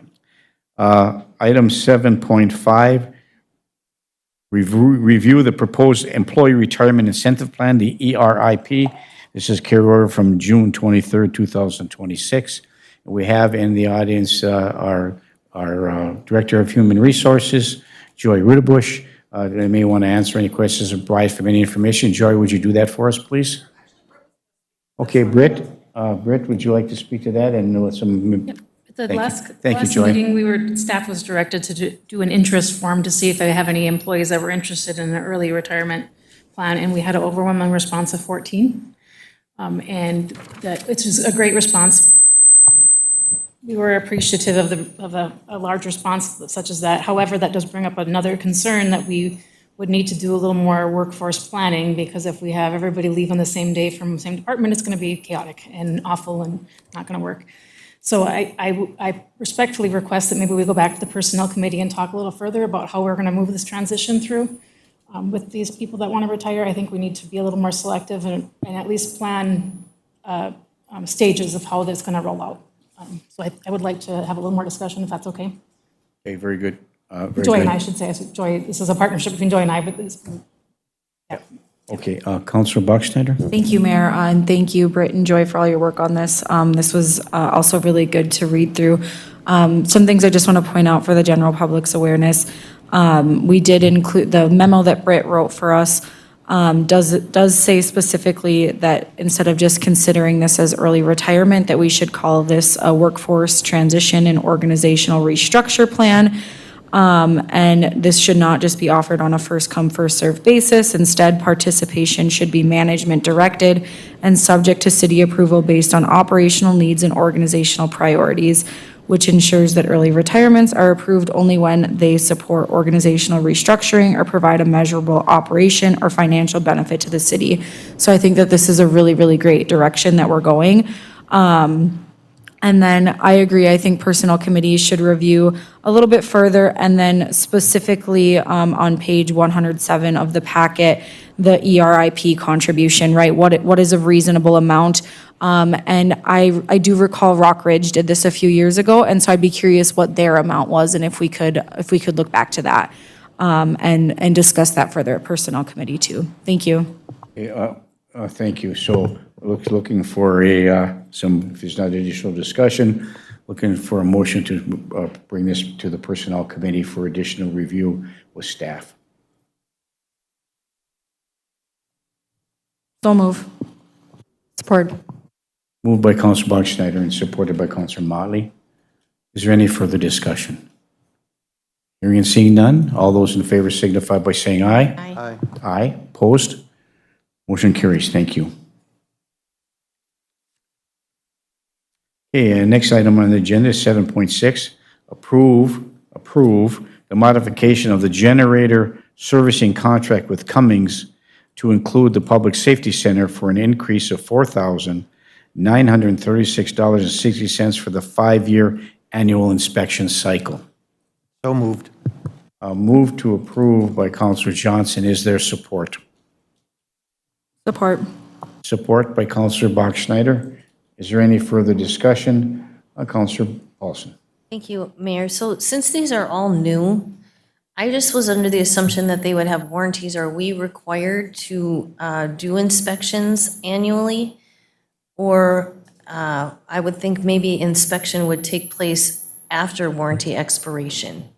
That's just my thought process, but I don't know the first thing about what they're looking for, but these are all new and they should have a warranty. I don't know, none of our staff is here to speak to that. I'm assuming they have at least a couple-year warranty. 1-year warranty, and the one at the Public Safety Center just expired right after our council meeting. It was that time frame because it's 1 year from the date of installation, which was last year in July. Okay. So that, and we didn't look into extended warranties It was very expensive.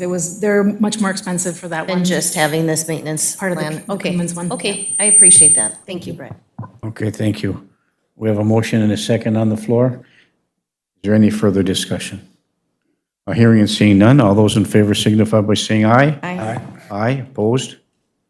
Motion carries. Thank you. Item 7.7 is review and approve the infamous cable franchise ordinance carried over from 6/23/26. Unfortunately, we need to go another one more month because MediaCom's still pushing back on a publishing requirement we have in there that they have to pay for the newspaper publication. So we'll keep fighting that out, and if we can come back next council meeting. Okay, the motion on the floor is to review and approve. Council, any questions, comments, concerns, or motions? Move to table until we have the information we need. Councilor Johnson moves to table. Is there support? Support.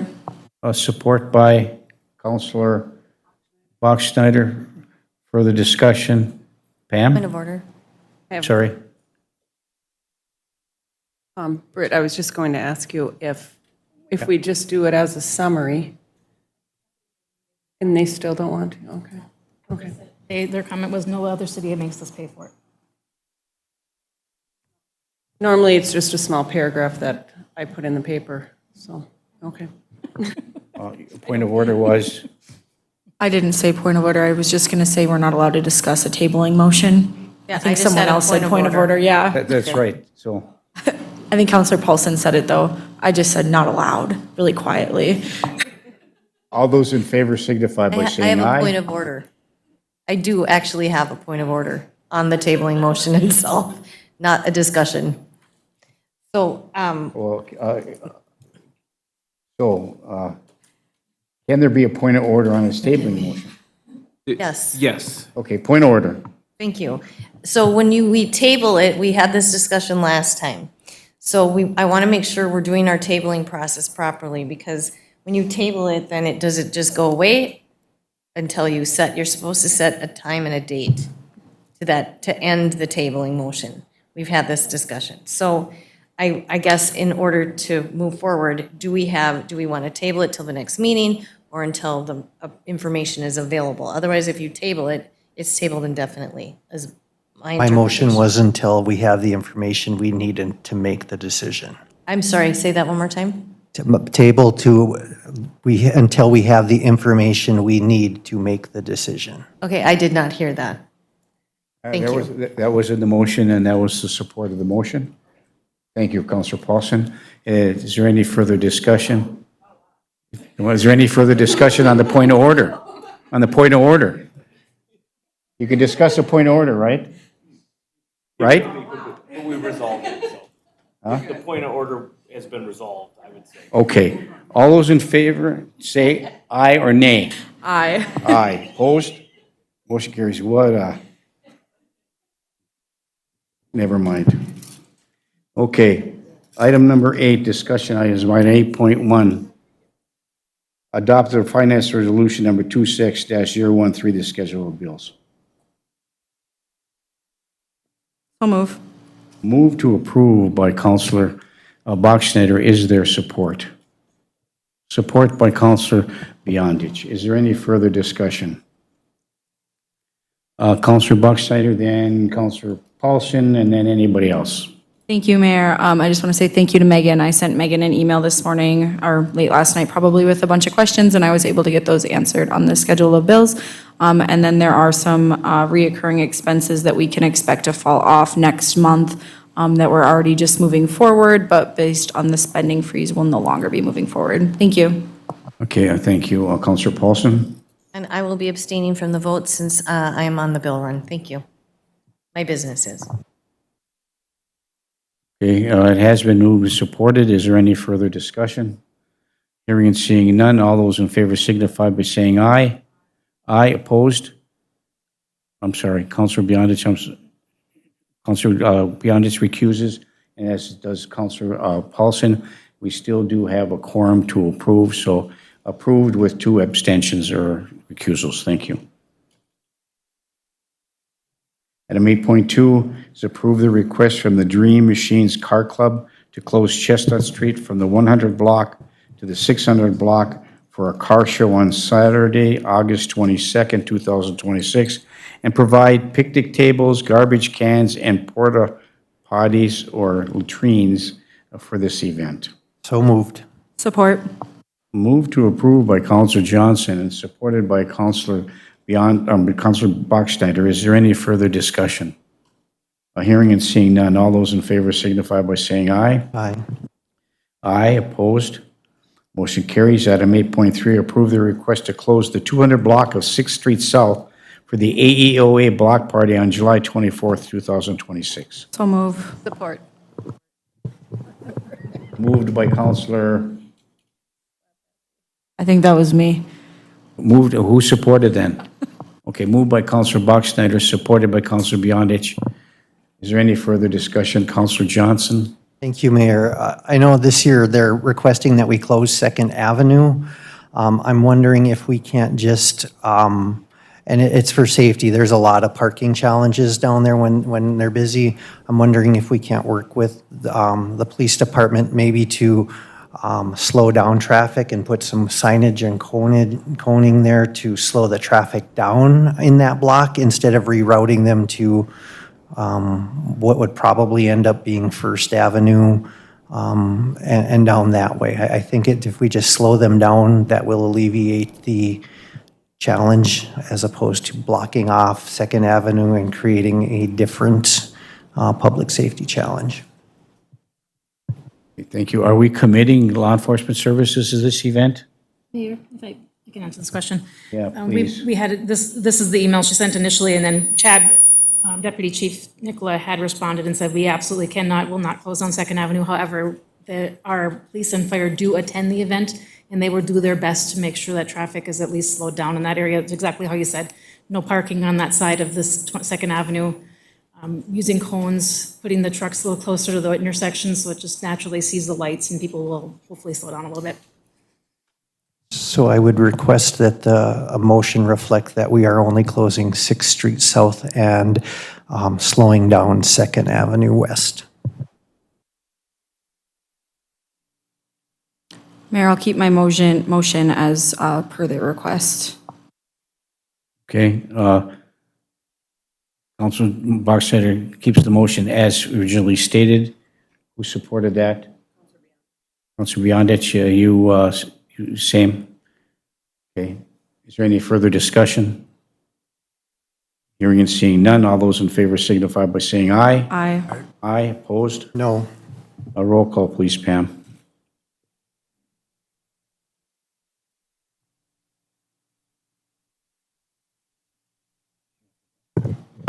Motley, Yes. Paulson, Aye. Beyondich, Aye. Bachschnider, Aye. Skelko, Aye. Huffy, Aye. Johnson. No. Motion passes. Thank you. Item 8.4 is adopt the resolution for the sale of surplus property. So move. Support.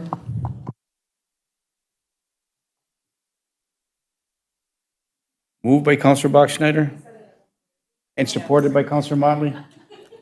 Further discussion? Hearing and seeing none, all those in favor signify by saying aye. Aye. Aye, opposed? Motion carries. Thank you. 8.6, adopt the resolution ordering the condemnation of unsafe property located at 115 2nd Street South.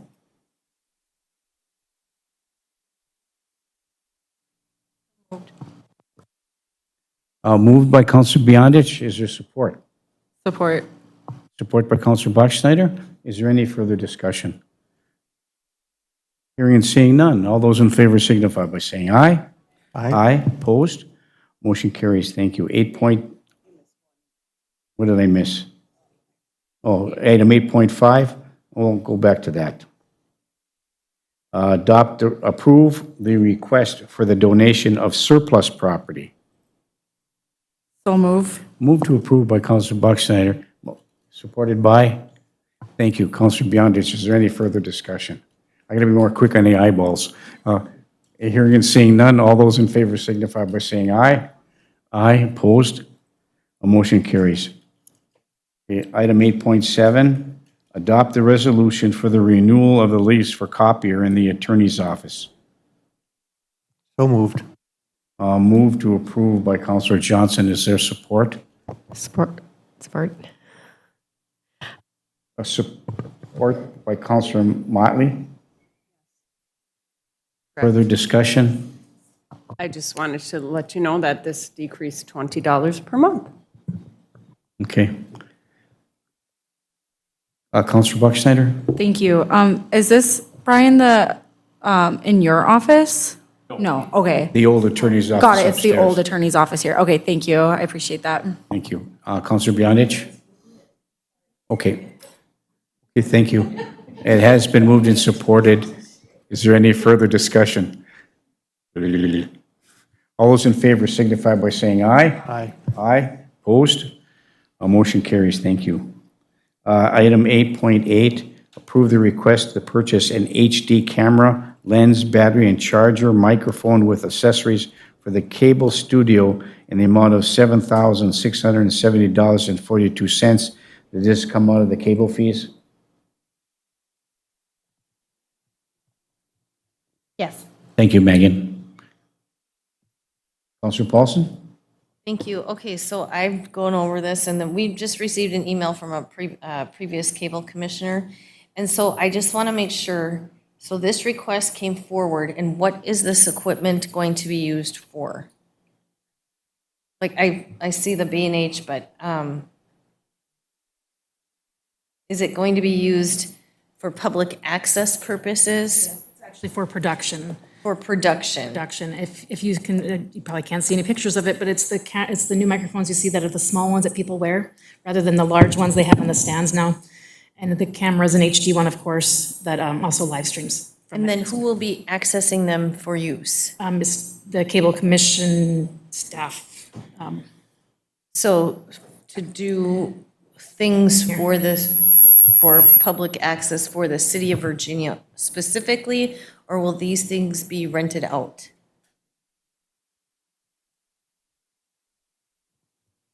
I believe they will be available for use by selected users. These are portable, but we also do have our studio downstairs that's being used 3, 4, 5 days a week, and it's being heavily used for productions. Perfect. Yeah, so this is, like I said, this is just a part of the piece that they're coming Okay. forward. There So is then- one more request coming too, that didn't get to me quite yet, that's gonna be for and I can't remember the name of the piece of equipment, I wanna say it's a switch, that finally will be able to telecast our production here at the city halls in HD, finally. So it'll be clean and crisp. Yeah, yep. Okay, so then my last thing on page, I think it's 169 in the packet, it says the account that it will be coded to. So you've got 231.49000.240. And when you look, if you go down and scroll down 177 and page 178, the PEG fees are the portion that we collect that should be paying for public access equipment, not the franchise fees. So I want to make sure that it's coded to the PEG fees, which would be 231.31810. And although we only have a year-to-date actual of $2,424.67 in there, we should have accumulation over the several years that we have been collecting that we have not been spending. So I just want to make sure that that is being used for that, because the franchise fees can be used for other things, but the PEG fees are specific to equipment. So I'd really rather have the PEG fees buy the equipment. So if we need to do anything else with the franchise fees dollars, we can utilize that legitimately and not have to tap in. So the to pay. franchise fees go to the general fund used for other things. These PEG fees go to this public access TV fund. Mm-hmm. So this will be, the 31810 was a revenue account. This equipment will Oh, I'm be sorry. coded to the related The expense related account. expense account. Yeah, yeah. Okay. And so this is just quarter one of the PEG fees. I expect we'll receive PEG fees enough to cover that amount this year. But if you look at the previous page, 177, that is the accumulation of the PEG fees, the equity in the public access account. And is that PEG and franchise? or That's just the PEG fees. PEG The franchise fees are coded separately. Good job. Okay, so that's great. That's a good amount of money. I mean, it wasn't that much a little while ago, so. Okay, so I just wanted to clarify, and we had a cable commissioner that just wanted to understand what the purchase was, and we understand that now. Thank you. Yes, thank you.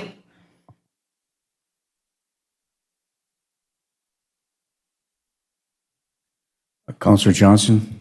Thank you, Mayor. I just want to thank Mr. Rockala for purchasing new for the city and not purchasing hand-me-down equipment that we've had for many, many years. So I appreciate that he's buying state-of-the-art equipment to be used for our public access.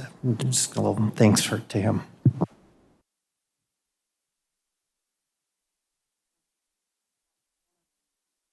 I will move approval. Support. Move to approve by Counselor Paulson and supported by Counselor Johnson.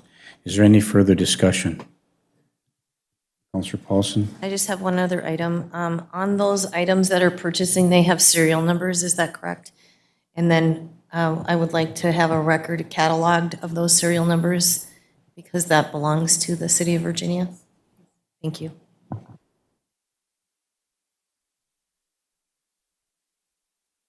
It has been moved and supported. Is there any further discussion? Hearing and seeing none, all those in favor signify by saying aye. Aye. Aye, opposed? Motion carries, thank you.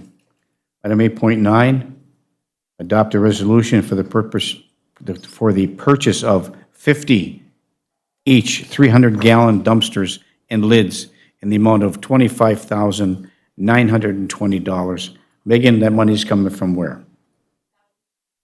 Sorry, that'll be coming from the garbage fund. Okay, thank you. So moved. Move to approve by Counselor Johnson. Is there support? Support. Support by Counselor Skelko. Is there any further discussion? Counselor Buckschneider? Thank you. I think when I read this, the funds are coming from both miscellaneous, I think just in the park budget, or in the public works budget, and then tipping fees. So it's split up between two areas is what they're asking. Megan? Yes, so the funds will be coming from the garbage fund. It will be coded to the miscellaneous supplies. That's typically where we code that. The money that we have in the garbage fund is from the remaining amount that we have available in the miscellaneous supplies, as well as there will be less tipping fee expense for 2026 than we had anticipated when we budgeted.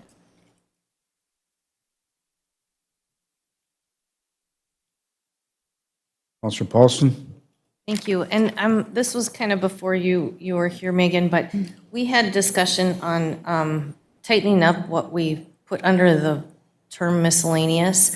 So could we change that from miscellaneous supplies to actually like dumpsters and lids? We can create a new GL line for it. That's just fine with me. The miscellaneous supplies, I wish that the state never had named it that because it is so confusing for people because it sounds like it's miscellaneous. Really, it is just supplies. But we can absolutely add a GL. Or just for it. rename that and remove miscellaneous altogether? Because that's what we were doing in all departments, trying to clean that up. So we were having, when we were going through our budget, I don't know, several years ago. Yep, and so this is, I can't rename that GL because it's used for different things, but it really is just a supplies list. It's like a variety, like it could be named variety of supplies or other supplies. It just, per And I understand that, but it's hard to budget when you're saying, if we know we're going to be purchasing 5,300-gallon dumpsters annually or extra lids annually, then that extra line item, you'll understand. When you lump it all in, that's the problems we keep having when we keep lumping everything together. Yep. So I'd like that separated. Yeah, absolutely, we can add a GL line for that.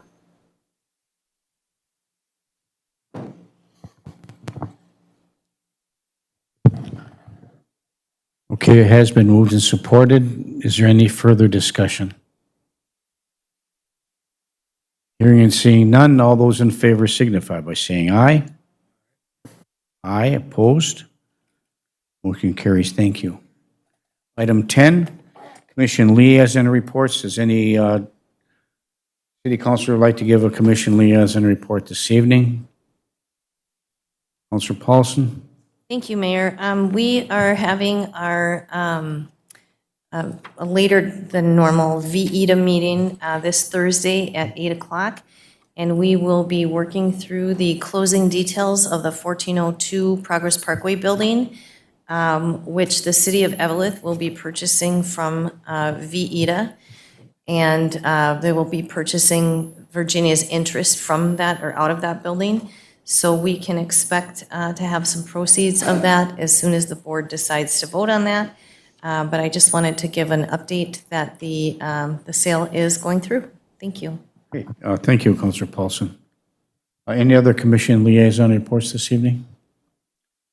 Okay, we'll move on to item number 11, department head reports. Is there any department heads in the audience? There is not. Anything from you, Joy, as a Human Resources Director? None. Britt, anything else to bring forth? Yeah, we do have our next roller skating night on August 7th, which is Friday, and we're calling it Roller Con at the rink. So we're encouraging, if you do cosplay or any dress up, feel free to come dress up. If you don't dress up, that's fine. Just come roller skate. It's $3 to roller skate, unlimited from 4 o'clock to 8 o'clock.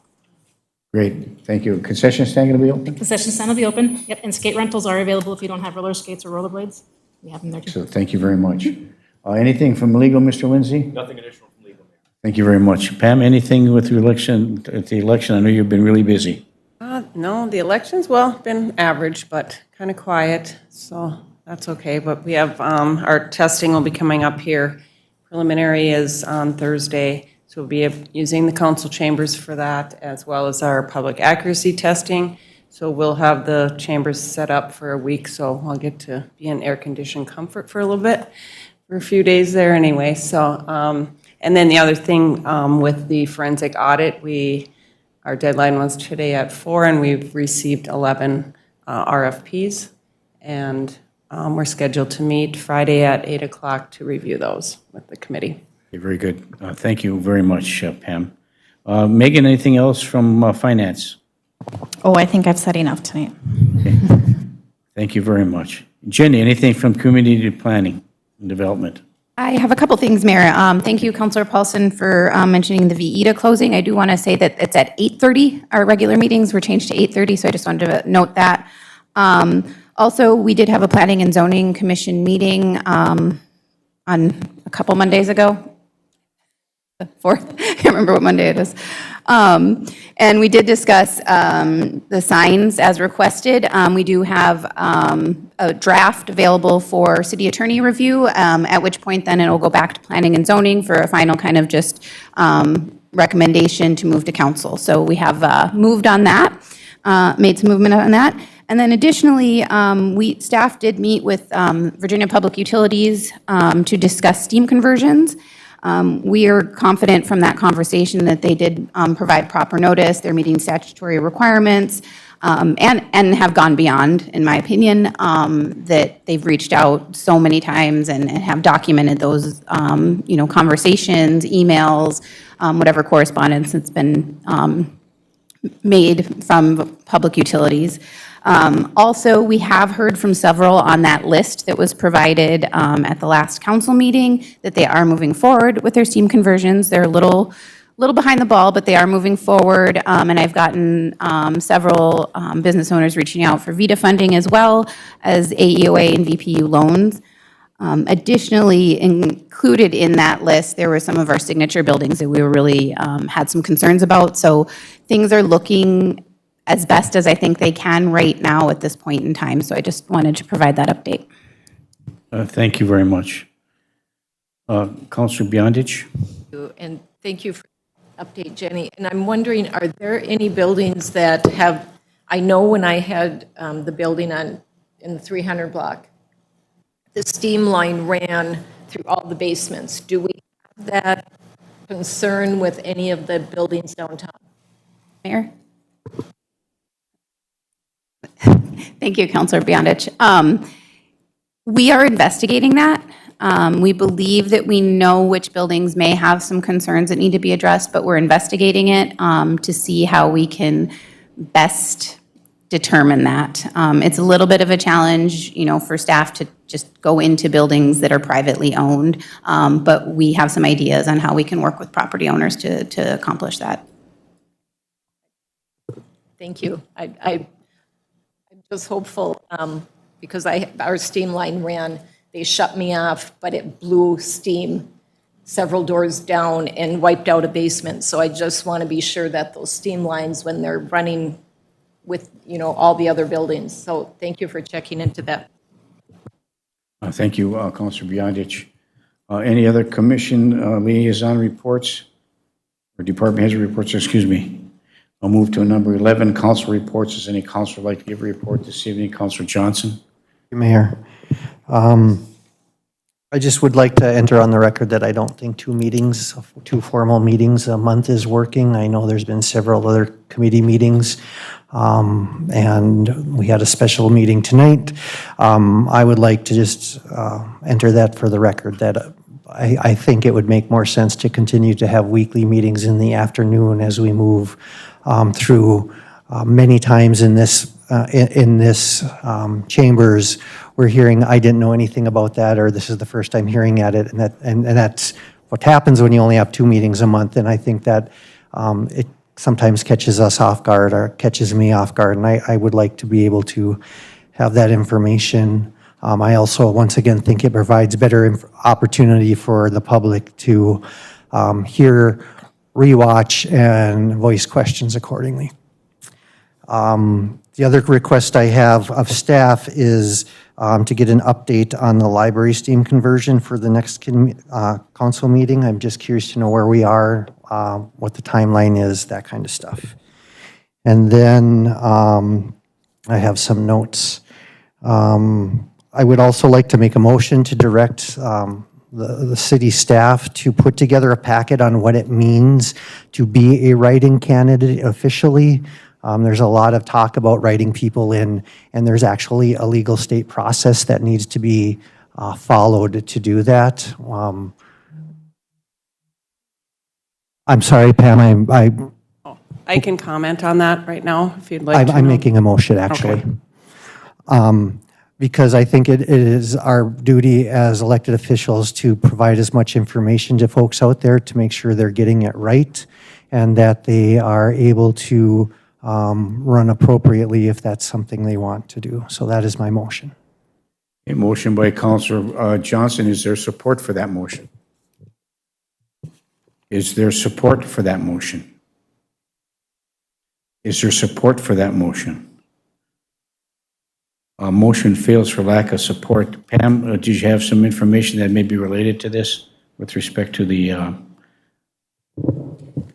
write-in issue? Yes, Mayor. Thank you. So the federal and state offices are the ones that do require notification to the state for those offices.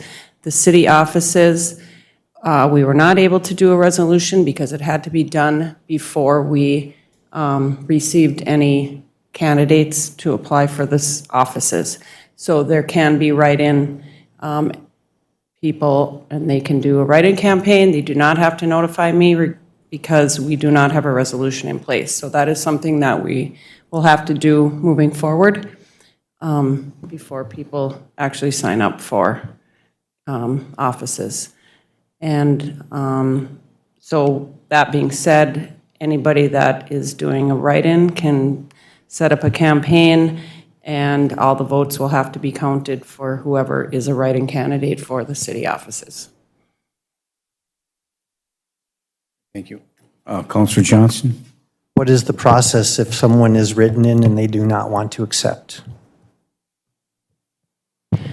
That would be up to, if they don't accept the office, then they would have to notify us if they didn't want to. So if people are writing in names, I mean, then obviously we have to contact them, or they're gonna, before they are sworn in, or if they're accepting the office, once we have the resolution to appoint those people to office, they would have to let me know. Okay, and then my final question is that with only 2 people that have signed up, and there will be 4 openings one way or the other, unless there's a write-in for mayor, what process are we going to follow? I would like to have us know what that process is ahead of time instead of punting after the November election. I would like to see us figure out what the plan will be to fill those vacant seats ahead of time. So it's the process for filling them, obviously not filling them until after the election. Right, so if there's one 4-year term that would is open on the council, and then, well, let's see, would be the remainder of the 2-year term that would be open between yourself and Councilor Bachschneider. That one we can appoint like we normally have taken applications on. Then the 4-year term that would be vacant, you can appoint someone for 2 years till the next general election, or 4-year. No, you'd have to appoint them for 2 years until the next general election. Or you can hold a special election to fill that seat. I guess my point is I'd like to know what we're going to do before we get there instead of panicking or creating whatever it is after. That's just my request. Thank you, Pam, for the information. Thank you, Councilor Johnson. Any other Council reports. Councilor Motley? I guess I just wanted to segue after listening to Counselor Johnson. So if, I'm going to assume somebody's going to do a write-in campaign, but let's assume nobody does, no name is filled for a third seat. Pam, you're saying that the council then has the ability to appoint the third council seat? Correct. So there could either be a special election for that seat, and there's certain dates that can be held, or the council can appoint to fill the position for 2 years until the next general election. Has that happened before? Like in your service? Not my tenure, no. Thank you. You're welcome. Okay, any other council reports?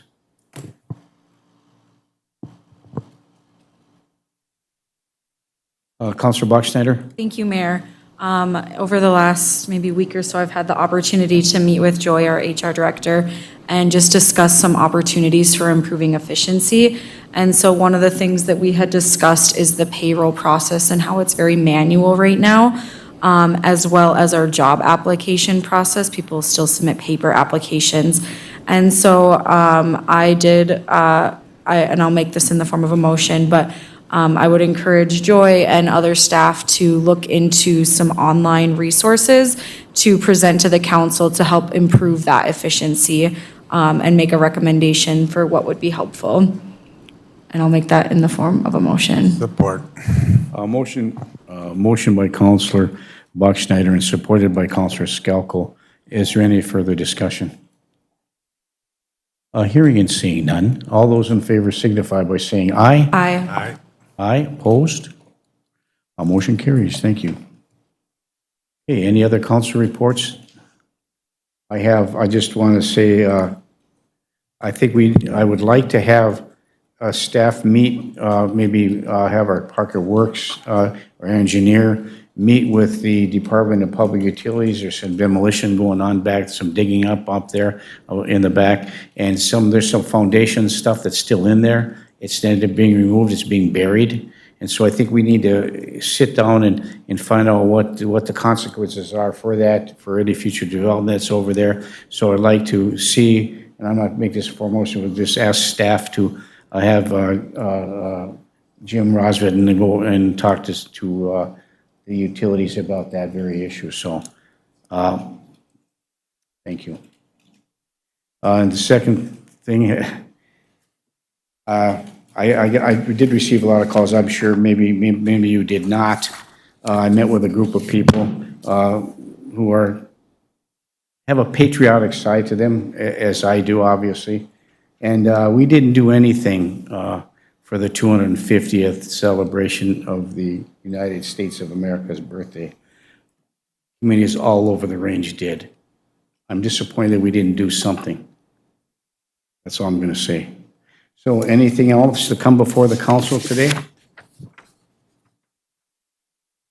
Okay, we're going to move to more council reports, item 12.1 and 12.2.1 for closed session. 12.1 is continued discussion to consider an offer for the purchase of real property owned by the City of Virginia. This meeting may be closed pursuant to Minnesota Statute 13D.0, Subdivision 3, Paragraph C1 for real estate negotiations, and item 12.2.1, closed session pursuant to Minnesota Statute 13D.05, Subdivision 3, Paragraph C, to discuss the possible development and value of real property related to the Virginia Hospitality Project.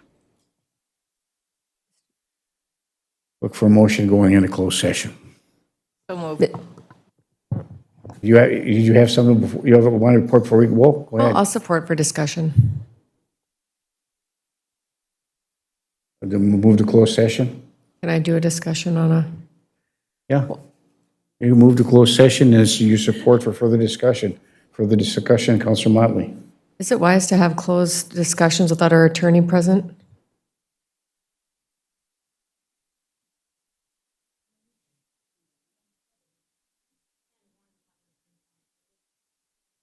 There was an attorney, if we close for attorney-client privilege, then we have to have him present. Is it our normal practice to go into closed session without our attorney present? Well, we've We done that were- before. We were in closed session at the 3 o'clock meeting today without our attorney present. Yeah, we've gone to closed That session was- before. Yeah, I suppose. We've gone in closed session many times without the attorney. I guess I should have clarified the close, yeah. Okay, thank you. That's all. Thank you. It has been moved and supported to go to closed session. Is there any further discussion? Hearing and seeing none, all those in favor signify by saying aye. Aye. Aye, opposed, the motion carries. Thank you. We're now in closed session.